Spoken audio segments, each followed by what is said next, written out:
Well, Fox News is a really interesting choice because when it entered the market in 1996, there really wasn't anything like it. I mean, so it was a broadcast television outlet, and so we think that the power of media is especially pronounced when it's visual in nature. And Fox News, when it came into being, was very different and very unlike the other ones that existed. So we really have a nice snapshot where here we have a new entrant in the marketplace that's very different from all the others ideologically. And so that helps me as a social scientist try to derive predictions about what the effect of that might be. I mean, if it was just another CNN, for example, then it would be hard to tell what the difference is, because what's the difference between CNN or NBC nightly news, right? They're both pretty much doing the same thing, whereas a different type of cable television show like Fox News might give a slightly different bent, and scholars have shown it's slightly more conservative than the others. And so that gives us some leverage to try to figure out, all right, does this new perspective in the media place have an effect on voters or politicians, which is what we were interested in. So what we looked at is we were looking to see whether or not representatives basically changed their voting behavior when Fox News entered their congressional district. And the theory is that politicians are notorious for kind of being very scared about what might happen to their constituents. And so they're always have their pulse on the district and trying to figure out, is there something that's changing the opinion of my constituents that I need to worry about in the next election?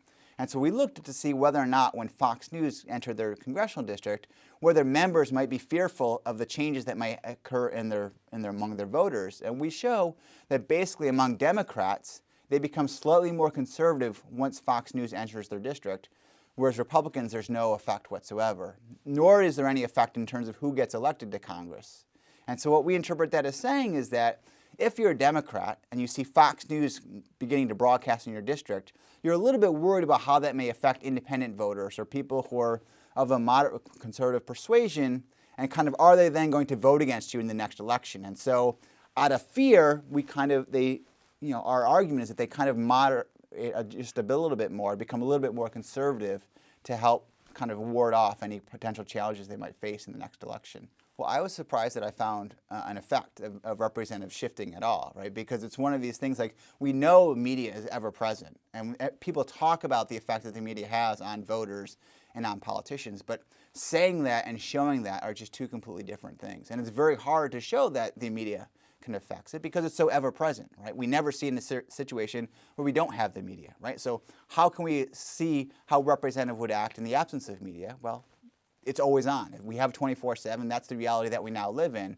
And so this gives us a unique opportunity to kind of see whether or not politicians actually reflect that. And so if you look at the literature, I mean, given that incumbents are reelected by such high rates, right, and they're pretty relatively secure, and Fox News is a cable channel that it was just launched, so it probably had a very small audience share. And even now, you hear a lot of talk about cable news, but as a fraction of overall TV audience, they're still relatively tiny. I mean, many more people watch football than watch any of the cable news shows combined. And so in terms of the actual audience, it's a very small sliver. So whether or not we saw any effect was something that we didn't really know, because you might, politicians say it's a new entrant. I don't know if anyone's ever going to watch this channel, right? And even if they do, it's probably not my base if I'm a Democrat, right? Because if it's going to be catering to Republicans, then maybe I'm not so concerned about them in the election because they're not going to vote for me anyways. And so the fact that we found a movement by Democrats, right, presumably because they're anticipating the effect, was very surprising to me. Part of the thing as a social scientist, we try to take advantage of natural experiments wherever possible. So it's unfortunately, or maybe I guess fortunately, right, we can't use politicians and put them in a lab and say, all right, for some of you I'm going to have Fox News in your district, and some of them I'm not going to have Fox News, and kind of randomly assign what the media environment is. So in this case, what we took advantage of a circumstance where basically Fox News was entering across the country because it was negotiating its entry with different cable systems. And so they were not targeting Democrats or Republicans when they were choosing where to come into business.